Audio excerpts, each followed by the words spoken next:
우리 갈라디아서 묵상하고 있는데요. 사실 진짜 어려운 본문 맞습니다. 근데 어려워도 여러분 그런 게 있잖아요. 우리가 무슨 말을 들을 때 무슨 말하는지 하나도 모르는데 내가 그 사람을 사랑하면요. 무슨 말인지 몰라도 그냥 듣고 있어요. 그냥 그 시간이 좋은 거예요. 여러분들이 어려운 말씀이지만 그 듣는 모습 자체를 하나님 사랑하는 표현으로 주님 받아주십니다. 또 한 가지는요. 우리가 알아지는 게 한순간 알아지는 게 아니에요. 여러분들 사랑하는 마음으로 들어놓으면요. 여러분들이 지금 잘하고 있잖아요. 그죠? 때가 되면 들어놓은 말씀이 성령께서 깨닫게 하시고 그게 다 적용되어지게 하십니다. 절대로 헛되지 않습니다. 그래서 여러분들의 모습을 주님께서 좋아하시고 축복하십니다. 할렐루야. 갈라디아서 4장 29절 같이 한번 읽도록 하겠습니다. 4장 29절 읽겠습니다. 시작. 그러나 그때의 육체를 따라난 자가 성령을 따라난 자를 박해한 것 같이 이제도 그러하도다. 여러분 신앙생활을 하는데 율법, 그러니까 성경을 가지고 살아도요 전혀 다른 방식이 있습니다. 율법주의로도 살 수 있고요. 성경 가지고 사는데 성경 지키고 사는데 은혜주의로도 살 수 있습니다. 내 행위, 내 공로를 내세우면서 살 수도 있고 믿음으로 살 수도 있는데요. 여러분 이 앞에 부류가 뒤에 부류를 박해한다 이렇게 이야기를 합니다. 여러분 아브라함이 아들을 낳았는데 내 힘과 내 방법으로 낳은 아들 이스마엘이 있었고요. 인간적으로는 절대적으로 불가능한데 믿음으로 낳은 아들 이삭이 있었어요. 근데 보면 이스마엘이 형이었잖아요. 그죠? 그리고 이삭 태어나고 나서 이삭을 희롱하고 이삭 윽박 지르고 막 이랬잖아요. 그죠? 그거와 같은 똑같은 일이 지금도 있다. 이렇게 이야기를 하고 있습니다. 여러분 사실 이제 그 율법주의와 은혜주의 이제 이거를 지금 이스마엘과 이삭과 이제 비교해서 지금 이야기를 하고 있는 내용인데요. 자꾸 이제 율법주의 그러니까 율법주의는 율법을 지키는 것이고 은혜주의는 율법을 안 지키는 것인가 이렇게 생각하는데 율법주의와 율법은 전혀 다른 것입니다. 은혜주의라고 해서 율법을 안 지키는 것인가요? 아니요. 은혜주의도 율법을 지키는 것이고 율법주의도 율법을 지키는 것인데 율법을 지키는 방식, 율법을 적용하는 방식의 차이로 율법주의도 되고 은혜주의도 돼요. 비슷한 말로 하면 공로주의도 되고 믿음주의도 되는 거예요. 율법주의란 무엇이냐고 하면 율법주의를 설명하기 전에 먼저 율법을 먼저 좀 설명할게요. 율법은 좋은 것인가요? 나쁜 것인가요? 좋은 것이에요. 왜냐고 하면 율법 자체가 하나님이 무엇을 좋아하고 무엇을 나빠하는지 싫어하는지 하나님의 기준을 보여주기 때문에 율법은 선한 것이고 좋은 것이에요. 그런데 구약의 율법도 율법이라고 하고 신약의 말씀도 그냥 통틀어서 율법이라고도 해요. 근데 보통은 이제 구약을 율법이라고 많이 이야기하긴 하는데요. 구약의 율법은 조금 엄밀하게 말하면 세 가지로 구성되어 있어요. 좀 어렵긴 한데 한번 따라해 볼까요? 도덕법, 시민법, 의식법. 구약이 이렇게 율법이 이렇게 좀 나누어져 있어요. 도덕법이란 무엇이냐고 하면 그냥 율법의 정신을 이야기해요. 대표적으로 십계명을 이제 이야기할 수 있는데요. 근데 율법의 정신이 뭐냐? 십계명을 단 두 개로 줄이면 무엇이죠? 하나님을 마음과 뜻과 성품을 다해 사랑하고 이웃을 내 몸과 같이 사랑하라. 이것이 모든 율법의 요약이다. 이렇게 돼 있잖아요. 그죠? 그러니까 이 정신, 율법의 정신을 도덕법이라고 해요. 그러니까 하나님 사랑하지 않는 마음으로 혹은 사람을 사랑하지 않는 마음으로 하는 모든 것들은 사실 율법을 범하는 것이고요. 하나님을 더 많이 사랑해서 사람을 더 많이 사랑해서 하는 것은 사실 막 사람들이 토시를 가지고 문구를 가지고 막 이렇게 정죄할지는 모르지만 하나님 보실 때는요. 그게 진짜 하나님의 계명을 지키는 것이다. 이 정신을 도덕법이라고 하고요. 근데 시민법이란 무엇이냐고 하면 예를 들어 율법에 보면 십계명에 보면 살인하지 말라가 나와 있어요. 또 뭐 도둑질하지 말라가 나와 있어요. 간음하지 말라가 나와 있어요.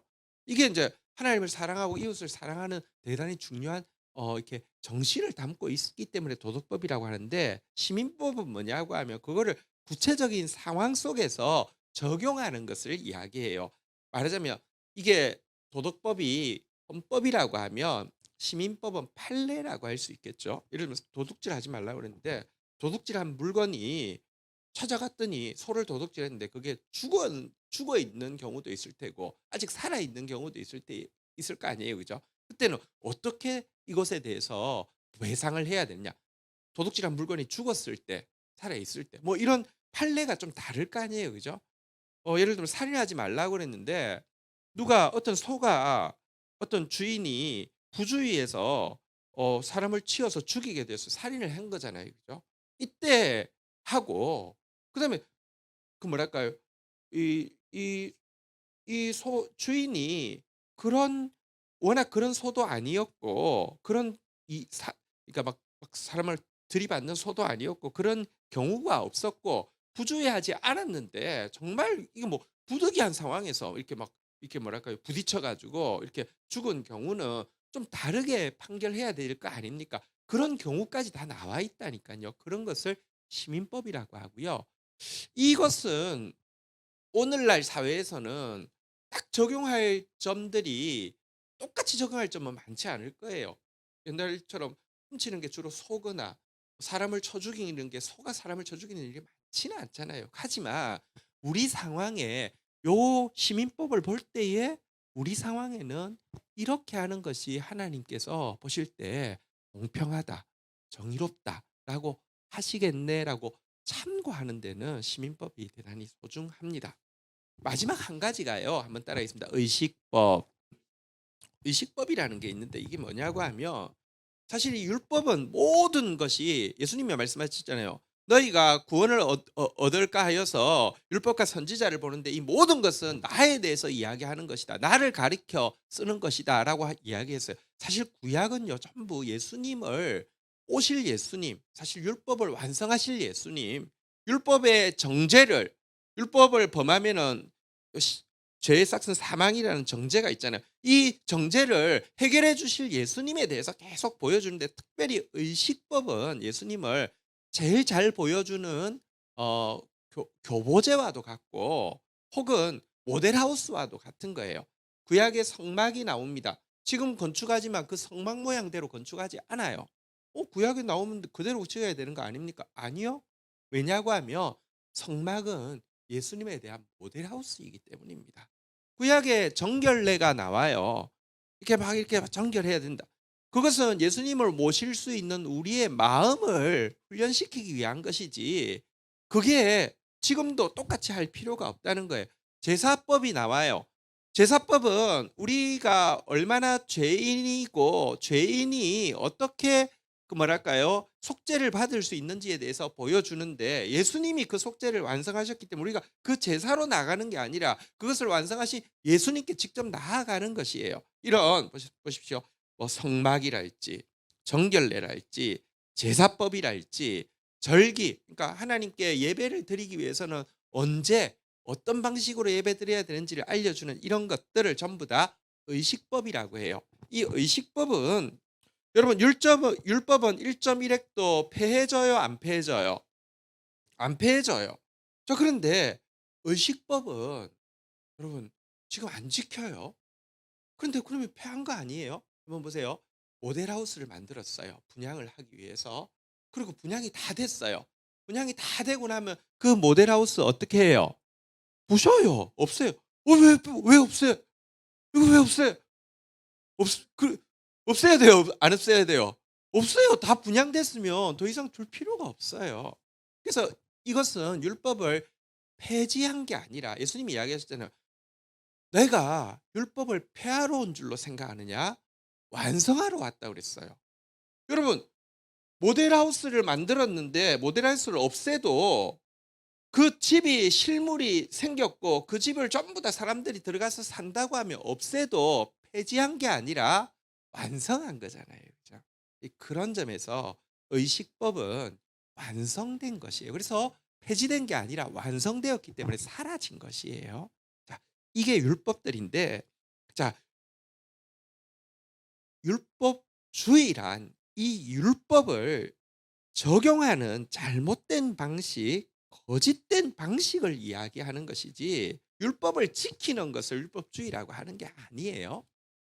어떻게 적용을 하느냐고 하면 이 율법을 지킨 자기의 공로를 막 내세우거나 율법을 지키지 못한 사람에 대한 정죄와 판단을 막 이렇게 내세우는 것을 율법주의라고 이야기합니다. 그러니까 "나 이것도 했고 이것도 지켰고 이것도 지켰고 이것도 지켰고 이것도 지켰어. 나 11조 했고 나 금식하고 나 구제하고 나 이렇게 했어."라고 자기가 율법을 지킨 행위를 자기 공로로 드러내거나 "너 이거 안 했지. 너 이거 안 했지. 너 이거 안 했지." 이 더러운 죄인 정죄하고 판단하는 것을 율법주의라고 하는데, 보편적으로 여러분 어 공론을 내세울 때는 자기 공로를 내세우고 판단하고 정죄할 때는 다른 사람한테 적용을 하죠. 그래서 율법주의는 항상 보면 자기에 대해서는 공로를 내세우는 데 쓰고 남에 대해서는 정죄하고 판단할 때 써요. 물론 반대 경우도 있어요.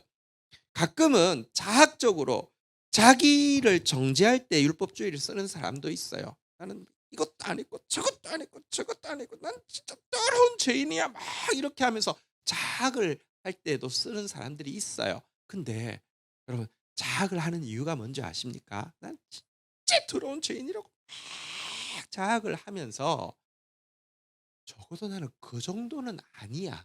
자학을 심하게 해 놓으면 여러분 실제 내가 한 것보다 더 심하게 막 정죄를 하고 막 자책을 하고 나면 '그 정도는 아니야.' 하는, 사실 그러니까 여러분 이렇게 세디즘이 그러니까 메조키즘이 이렇게 그 뭐랄까요?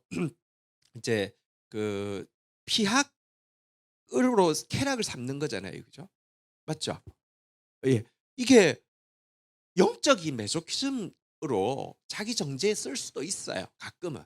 그러니까 어쨌든 그런데 보십시오. 이것은 이 율법을 잘못 쓰는 거예요. 율법을 써서 교만해지고 '나는 이것도 했고 저것도 했고 저것도 했고.' 하지만 솔직히 정말로 너 뭐 했는지 한번 볼까 하면 뭐 한 것도 있겠지만 율법에 하지 말라고 한 거 얼마나 많이 했겠어요. 율법에서 사랑하라고 했는데 사랑 안 했잖아요. 교만하지 말라고 했는데 얼마나 했어요. 거짓되지 말라고 했는데 거짓됐죠. 율법을 위선으로 거짓되게 적용한 것이고 율법을 통해서 교만해진 이것을 율법주의라고 하는 거예요. 특별히 율법주의자들, 특별히 당시 갈라디아에 와 있는 유대교 율법주의자들은요. 아까 구약법이 이제 율법을 세 가지라고 이야기했잖아요. 기억하십니까? 도덕법, 시민법, 의식법. 이 중에서 어떤 법을 제일 많이 강조했을까요? 유대인 율법주의자들은 의식법을 제일 많이 강조했어요. 왜냐하면 "너희들 할례 받아야 돼." "나 할례 받았어."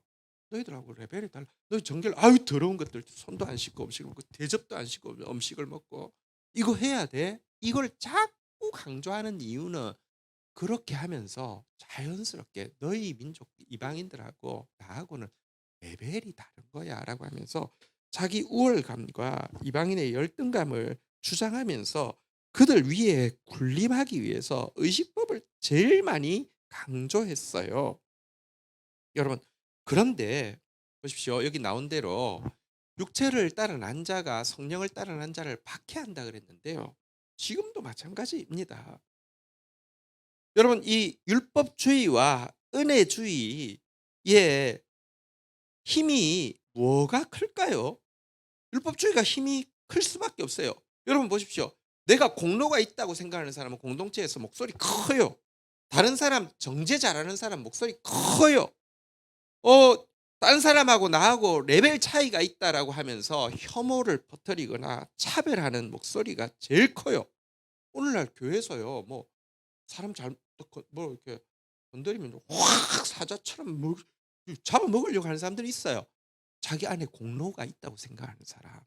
남 정죄할 때 보면요. 진짜 무시무시하게 정죄하고 차별하고 판단할 때 이런 말 하면요. 뭐 진짜 엄청 목소리 커지잖아요. 그죠? 율법주의가 힘이 있어요. 은혜주의란 무엇이냐고 하면 율법 안 지켜도 된다는 게 아니에요. 율법을 정말 아까 율법의 정신을 그대로 지키고 하나님 사랑하고 이웃 사랑하려고 하고요. 아까 그 시민법을 내 삶 가운데서 여러분 보세요. 신약도 지금은 말하자면 시민법인 경우가 많아요. 고린도서에 뭐 이런 막 여러 가지 이제 고린도 교회에 일어난 분쟁들의 이야기들이 나온단 말입니다. 그게 오늘날 구약은 막 농경 막 이런 이야기들이 좀 많지만 고린도는 그때보다는 조금 더 요즘이지만 그래도요. 그 시기에 있었던 막 일들에 이 오늘 그대로 적용되는 건 아니잖아요. 근데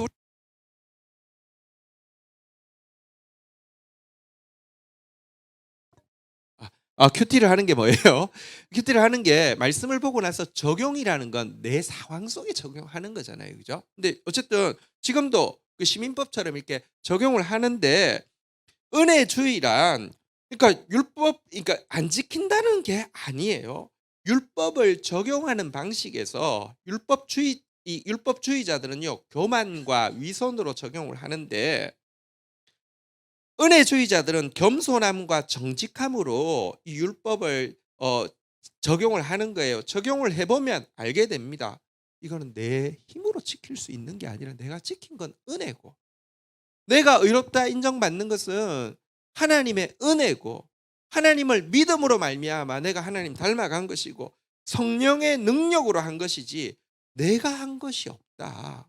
그래서 자랑할 것이 하나도 없는 상태가 되고 오로지 그분께 찬양을 드리게 되고 그의 은혜를 찬양하다 보면 은혜 받은 사람은 은혜로운 사람 돼요. 그 다른 사람에 대해서도 무한히 너그러워지는 것을 은혜주의라고 하는 거예요. 그러니까 똑같은 율법을 지켰는데 결과가 율법주의가 되느냐 은혜주의가 되느냐의 차이가 있다는 거예요. 여러분 에베소서 2장 8절 9절 보면 이런 말씀이 있죠. 너희는 그 은혜에 의하여 믿음으로 말미암아 구원을 받았으니 아무리 생각해도 내가 율법을 지키려고 애를 썼지만 내가 제대로 지킬 수도 없어요. 아니 제대로 깨달을 수조차 없어요. 그런데요. 주님의 은혜가 율법을 못 지킨 내 죄를 여러분 용서해 주셨고 하나님을 향한 믿음이 그 말씀을 내가 지킬 수 있도록 해 주셨어요. 성령이 나를 의롭게 만드셨어요. 이거 나한테서 난 것이 아니라 하나님의 선물이더라. 구절 같이 읽어 볼까요? 시작. 행위에서 난 것이 아니니 이는 누구든지 자랑하지 못하게 합니다. 근데 자랑할 게 없어요. 자랑할 게 없고요. 조금 앞주절로 거슬러 올라가서 에베소서 2장 7절 보면요. 이는 그리스도 예수 안에서 우리에게 자비하심으로써 그 은혜의 지극히 풍성함을 오는 여러 세대에 나타내려 함이라. 이 여러 세대가 다음 세대잖아요. 그죠? 난 은혜로 되었어. 그러니까 우리 다음 세대한테 전해줄 말은 은혜밖에 없어. 은혜밖에 없다는 말이 부모가요. 율법주의자가 되어서 자녀를 판단하고 정죄하고 너 이 하나님께서 저주하실 거야. 뭐 이렇게 해가지고 신앙이 안 들어가요.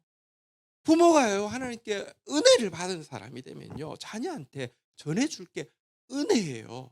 내가 얼마나 내가 받은 용서를 전해주고 내가 받은 사랑을 전해주고 이런 사람 되는 걸 이걸 은혜주의라고 하는 것이에요. 지금 바울이 주장하는 것은 율법을 지키지 말라는 게 아니라 율법주의가 되지 말라는 것이고 특별히 율법주의자들이 제일 좋아하는 의식법 예수님이 오므로 여러분 내가 집에서 이미 그 아파트 완공이 잘 돼 가지고 그 집이 있는데 그 집에 안 자고 지금 이거 그 저기 모델하우스 지금 허물어야 되는데 막 허물고 있는 과정인데 굳이 밤에 찾아 들어가서 거기서 이렇게 막 자고 그러지 말라는 거를 이야기하는 거예요. 이해가 좀 되시죠? 예. 자 한번 보도록 하겠습니다. 30절 31절로 가겠습니다. 그러나 성경이 무엇을 말하느냐? 여종과 그 아들을 내어 쫓으라. 여종의 아들 이 자유 있는 여자의 아들과 더불어 유업을 얻지 못하리라 하였느니라. 31절 읽겠습니다. 시작. 그런즉 형제들아 너희는 여종의 자녀가 아니요 자유 있는 여자의 자녀. 율법주의자들이 힘 있고 은혜주의를 박해합니다. 은혜주의는 자랑할 게 없어요. 내세울 게 없어요. 항상 겸손해요. 그러니까 말이 없으니까요. 지금도요. 한국 교회에서 막 이렇게 떠드는 목사들, 떠드는 사람들 보면요. 주로 막 "내가 누군지 아나? 하나님 내 말 안 되면 죽여버려." 뭐 이러는 사람들이 큰 소리 치는 거예요. 혐오를 퍼뜨리고요. 차별을 퍼뜨리는 사람이 큰 소리 친다고요. 뭐 사랑을 이야기하고요. 하나됨을 이야기하면 막 이 빨갱이 이런 식으로 나와요. 웃기는 시대가 돼요. 진짜 복음을 이야기하면요. 박해받아요. 그런데 바울이 지금 30 절에서 이야기하잖아요. 이스마엘이 이삭 박해했지만 이스마엘 쫓겨났어요. 이스마엘 유업을 같이 받을 수 없었어요. 마찬가지라는 것입니다. 여러분, 율법주의로는 의에 이를 수도 없고 구원에 이를 수 없고요. 천국을 같이 차지할 수 없어요. 은혜 외에는요. 의에 이를 수 있는 방법도 없고요. 구원받을 방법도 없고요. 천국 백성 될 방법도 없는 거예요.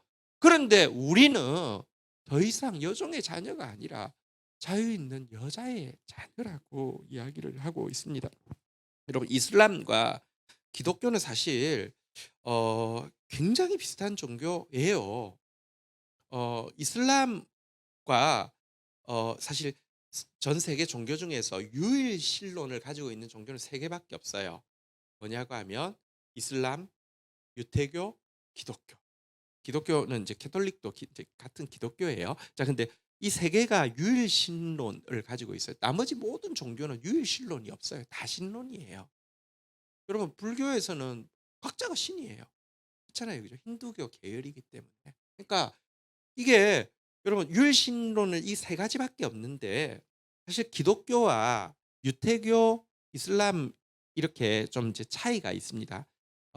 이슬람은 좀 정확하게 이야기하면 기독교와 되게 비슷한데, 왜냐하면 성경 이슬람 그 꾸란의 한 7할이 70%가 성경 인용이에요. 성경 차용이에요. 막 성경을 왜곡해서 인용을 하고 있으니까 차용인데, 근데 여러분, 그러면 기독교하고 비슷한 게 아니냐, 조금 정확하게 이야기하면 유대교 이단이 이슬람이라고 보시면 되고요. 그러니까 기독교하고 비슷한데 아주 차이가 있습니다. 결정적인 차이가 뭐냐고 하면 이슬람은 기독교를 신성모독이라고 부르는데 그 이유가 뭔지 아십니까? 기독교도들이 하나님을 아버지라고 부르기 때문에 신성모독이라고 이야기해요. 근데 어쩌죠? 우리는 하나님을 아버지라고 부르지 않고요. 아빠라고 불러요. 진짜 완전 열받겠죠. 자기들은 막 벌벌 떨면서 두려움 가운데, 왜냐고 하면 그들에게는 여종의 자식이잖아요. 이스마엘에게 아브라함은요. 주인님이에요. 그러니까 하나님을 아버지라고 잘 못 불러요. 근데 우리는요. 아버지라고 부르는 데서 나아가서 성령이 우리 안에 오시면요. 아빠, 아버지라 부른다고 했어요. 아버지하고 아빠, 아버지는 또 달라요. 아버지는 안 친해도 아버지 부를 수 있잖아요. 뭐 아버지를 아버지라고 부르지 뭐라고 부르겠어요. 근데 여러분, 정말 친밀하면요. 아버지라고 잘 안 부르고 아빠라고 부르잖아요. 그죠? 친아버지 아니어도 아버지라고는 부를 수 있어요. 뭐 친구 아버지, 우리 형제들은, 남자들은 친구 집에 갔을 때 아버지 오면 "아버님 안녕하십니까?" 이렇게 인사할 수 있잖아요. 근데 친구 아버지한테 "아빠." 이렇게 이야기하는 사람은 정말 그거는 뭔가 이게 병원에 가야 되잖아요. 그죠? 근데 우리는요. 하나님을 여러분 아빠라고 부른다고요. 친아버지고 친밀한 아버지라고요. 그러니까 우리는 자유 있는 여자의 자녀, 그러니까 사라가 낳은 이 자녀의 특권을 받았는데 왜 율법주의자들한테 속아서 뭐 벌벌 떨면서 "주인님 이러지 말라."고 우리에게 지금 이야기를 하고 있는 것입니다. 그러면서 5장 1 절로 한번 가 볼까요? 같이 한번 읽도록 하겠습니다. 같이 읽겠습니다. 시작. "그리스도께서 우리를 자유롭게 하려고 자유를 주셨으니 그러므로 굳건하게 서서 다시는 종의 멍에를 매지 말라." 예수님은 우리에게 자유를 주시려고 오셨습니다. 여러분, 이 말은 그 갈라디아서 앞의 내용을 보면 과거에 너희는 율법 아래 있어야 했다. 율법이 너희들의 초등교사가 되기도 했고 청지기가 되기도 했고 후견인이 되어서 너희를 엄하게 다스렸다 그랬습니다. 이거 필요해요. 율법 앞에 서야지만, 율법을 지키기 위해서 정직하게, 아까 위선과 교만이 아니라 겸손과 정직으로 서면요. 나는 정말 율법을 지킬 수 없는 무능하고 무지한 죄인이구나. 전적으로 타락한 죄인이구나를 깨닫게 돼요. 그거 깨닫게 하려고. 그리고 누가 나를 이 사망의 몸에서 건져낼까? 누가 건져내요? 그리스도께서 건져내요. 그리스도를 바라보게 하려고 율법 아래에 있게 하셨어요. 근데 율법 아래에서 율법의 훈련을 받고 율법으로 인하여서 죽은 사람, 다시 말하면 나는 정말로 죄인이고 나는 심판밖에 없어를 진실로 깨달은 사람에게 그리스도가 오시고 나면 자유를 주신다는 말이에요. 여러분, 자유를 이렇게 이제는 율법의 정죄로부터도 자유하고요. 어 이제는 내가 무능해서 율법을 지키지 못하는 것으로부터도 자유해지고요. 이제는 내가 성령 안에서 내게 능력 주시는 데서 내가 모든 것을 할 수 있느니라고 하면서 주님 말씀 지킬 수 있는 자유가 주어져요. 자유가 없으면 지킬 자유도 없지만 자유가 주어지면 지킬 자유가 있단 말이에요. 자유는 힘이 있어야 지킬 수 있는 거잖아요. 그죠? 근데 그리스도께서 자유를 주셨는데, 그러니까 다시는 종의 멍에를 매지 말라 그러는데, 이 말이 무슨 말인지를 잘 이해를 못하면 종의 멍에를 매지 말라. 율법의 멍에를 종처럼 매지 말라. 이 말이 율법을 지키지 말라는 말일까요? 아니에요. 혹은 자유를 주셨으니 자유하라. 율법으로부터 자유하라는 말이 율법 이제 안 지켜도 된다는 말입니까? 혹은 율법을 못 지켰을 때 죄책감을 느낄 필요도 없다는 말입니까? 멍에를 지지 말라, 자유하라는 것이. 혹은 과거 율법의 훈련을 우리가 받았습니다. 하나님 말씀 지키려고 막 두렵고 떨림으로 애를 썼던 율법의 훈련에 있었는데, 이제 그리스도를 믿고 나면 신약에 보면 율법의 훈련이라는 말은 안 나오지만 경건의 훈련이라는 말이 나오죠. 주님 더 말씀 더 알려고 몸부림치고, 주님께 기도하려고 몸부림치고, 또 이웃 사랑하려고 몸부림치는 거 나와요. 자유하니까 경건의 훈련도 필요 없다는 말입니까? 여러분, 종의 멍에를 매지 말라, 율법의 멍에를 매지 말라, 이 말을 오해를 하는 경우가 너무 많아요. 자유하라, 율법으로부터 자유하라는 걸 오해하는 경우가 너무 많아요. 율법 지키지 않거나 죄 지어도 괜찮아, 이제는 뭐 괜찮아, 그 말이 아니에요. 자, 좀 정리를 할게요. 이 율법의 멍에를 다시는 매지 말라는 것은, 여러분, 이제 과거 종처럼 율법을, 그러니까 율법 아래에서 두려움 가운데 지키려고 하고 그 결과 정죄에 이르렀던 그 모습에 다시 들어갈 필요가 없다는 것입니다. 이제는 우리는 종으로서 율법을 두려움 가운데 지키는 것이 아니라 자녀로서 율법을 사랑 가운데 지키게 되었다는 것입니다. 그러니까 보세요. 옛날에 막 훈련 받지만, 여러분 보세요. 그 회장 아들이, 그 뭐랄까요, 아주 인격적인 회장이 아이를 잘 훈련시키기 위해서 말단 사원으로 들어가서 위에 이제 간부한테 내 아들이라고 내 아들이라는 소문도 내지 말고, 내 아들이라고 봐주지도 말고, ABC 정확하게 가르쳐, 이렇게 해가지고 엄청 막 깨지게 막 가르쳤단 말이에요. 그때 막 이렇게 회사에 막 이렇게 뭐 지각도 안 하고 뭐 일도 하고 막 다 할 거 다 하잖아요, 그죠? 자, 그런데 그 훈련을 잘 받는 거 보고 아버지가 이제 너 이제 그 직급을 이제 올려주고, 뭐 이사랄지 부회장이랄지 올려주면 그때부터 일 안 해요. 더 열심히 해요. 근데 과거하고 달라진 게 뭐냐고 하면, 종으로서 두려움 가운데 일하는 게 아니라, 제일 처음에는 그러니까 막 잔소리하고 막 이건데, 그 잔소리 듣기 싫어서 하고 좀 약간 엄하게 막 일부러 그렇게 시키면 막 무서워서 하는데, 지금은 이제 그게 왜 그렇게 시켰는지도 알고 그거 통해서 몸에 배고 나면요, 이제 내가 이거 내 회사니까 자녀로서, 아버지가 인격적이고 훌륭한 아버지가 회장이라고 하면 사랑 때문에 일을 하는 거잖아요. 그죠? 그러니까 다시 이야기합니다. 율법에 멍에를 매지 말라는 것이 종처럼 두려움 가운데에서 율법의 정죄 아래에서 율법을 지키려고 하는 것이 아니라, 자녀로서 사랑 가운데 여러분 율법을 지키라는 말입니다. 죄책감이, 여러분, 율법을 어기면은 죄책감이 들잖아요. 죄책감은 좋은 거예요, 나쁜 거예요? 좋기도 하고 나쁘기도 해요. 죄책감을 어떻게 쓰느냐고 하면, 죄책감이 딱 들어와요. 죄책감이라는 것은 마치 우리가 뜨거운데 손을 딱 대면은 아야 뜨거, 애들이요, 제일 처음에 뭣도 모르고 막 뜨거운 데 자꾸 손을 대거나 더러운 데 손을 대거나 하잖아요. 그죠? 근데 그걸 하고 나서 예를 들면 더러운 데 손 대고 나서 식중독에 걸려 보고 나면은 조심을 하고 뜨거운 데 손 댔다가 '아 저거 입이야.' 이렇게 하면 조심을 하잖아요. 그죠? 죄책감은 그런 기능을 줘요. 그런데 죄책감을 사단도 이용하고 하나님도 활용을 하시는데요. 사단은 죄책감을 가지고 정죄를 준다고 봐.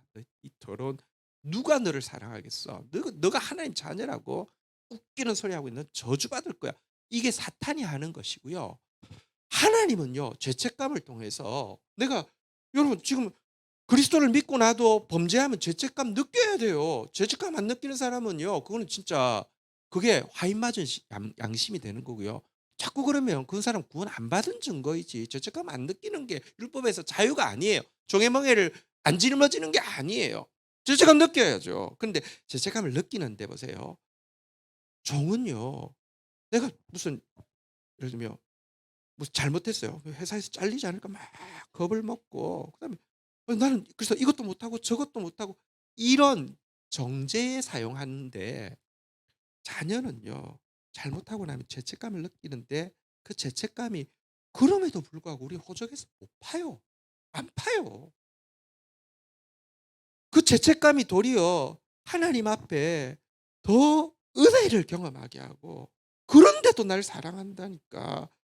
그런데도 나를 사용하고 싶어 한다니까. 이 하나님 앞에서 감격하게 되고 더욱 그 사랑의 힘이 나로 하여금 더 기쁘게 헌신하게 하고 그게 도리어 더 힘을 준다는 것입니다.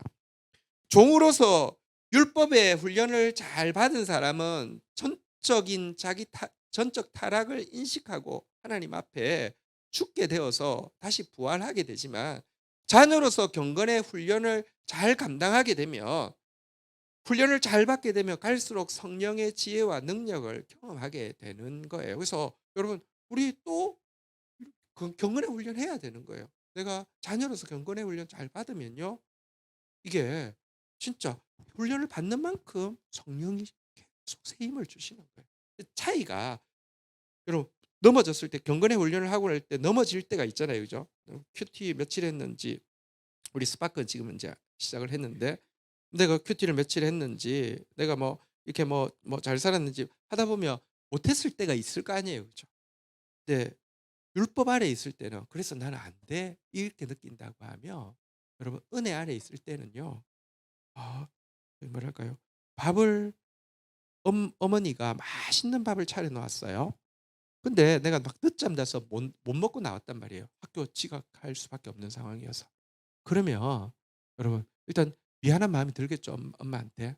그렇지만 여러분 자녀는 내일 일찍 일어나서 여기 두 배로 먹어야지. 이렇게 생각하면 되잖아요. 그죠? 그게 율법의 훈련은 여러분 그러니까 경건의 훈련은 내가 못하면요. 그럼에도 불구하고 날 살아가시고 나 같은 거 위해서 이렇게 성찬을 차려놨으니까 말씀의 성찬을 차려놨으니까 내가 두 배로 먹어야지. 감사합니다 하나님. 이렇게 하면 된다는 거예요. 근데 결과적으로 여러분 부자가 훨씬 더 의에 잘 이른단 말이에요. 막 정죄 가운데 막 두려워하면서 하면 안 돼요. 그거 아니까 사탄이 그 죄책감을요 정죄로 이용하는 거예요. 사탄의 이름이 디아블로스 정죄하는 자인데요.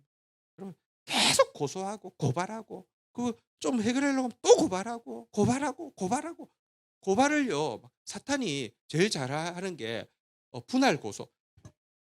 뭐 겨우 그거 이제 이거 주님 은혜로 막 겨우 막 반창고 바로 비슷한 거 다른 것 가지고 "너 또 이거 했잖아." 또 뭐 이렇게 해 가지고 절망 가운데 빠지게 하는 것이 사단이란 말이에요. 주님은 그렇지 않아요. "야 너 이미 용서했어. 할 수 있어. 내가 성찬을 차려놨으니까 두 배로 먹고 힘내면 되지.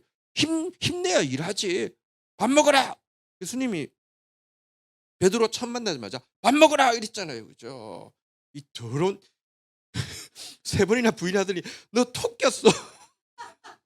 갈릴리로 "야 너 그러고 너 사람이냐?" 그러지 않았어. "밥 먹어라." 밥 먹는 거예요. 그게 율법의 훈련이 아니라 경건의 훈련의 차이인 거예요. 다시는 종의 멍에를 매지 말라 이렇게 이야기하고 있는 내용입니다. 그래서 시간 관계상 그 뒷글은 그냥 읽기만 읽을게요. 2 절부터 보면 보라 나 바울은 너희에게 말하노니 너희가 만일 할례를 받으면 그리스도께서 어 너희에게 아무 유익이 없느니라. 그러니까 유대주의자들 율법주의자들 "할례 받아야 돼." 이렇게 이야기하는데요. 할례 받으면 3 절 "내가 할례를 받는 각 사람에게 다시 증언하노니 그는 율법 전체를 행할 의무를 가지니라." 이거 행으로 말미암아 구원받아야 된다고 했으면 구약으로 들어가서 할례 의식법이 다 제사도들은 드려야 되고요. 절기도 지켜야 되고요. 정결례도 해야 되고요. 근데 이미 예수께서 오셔서 할 필요도 없지만 해도 끝이 없다니까요. 5 절 율법 안에서 의롭다함을 얻으려는 너희는 그리스도에게서 끊어지고 은혜에서 떨어진 자로 이룰 수 없는데 이거 이렇게 주장하는 이유가 위선과 교만 때문에 일부러 이 유대주의자들이 멱살 딱 잡아 가지고 부려먹으려고 조종하고 통제하려고 하는 것이지 그들에게 여러분 막 이렇게 깨끗해지려고 하는 거 아니란 말입니다. 그러니까 이 자유를 굳게 서서 지키는 거 우리의 권리이기도 하면서 동시에 의무라는 것입니다. 자, 이제 우리 자리에서 일어서셔서 한번 찬양하고 나가도록 하겠습니다.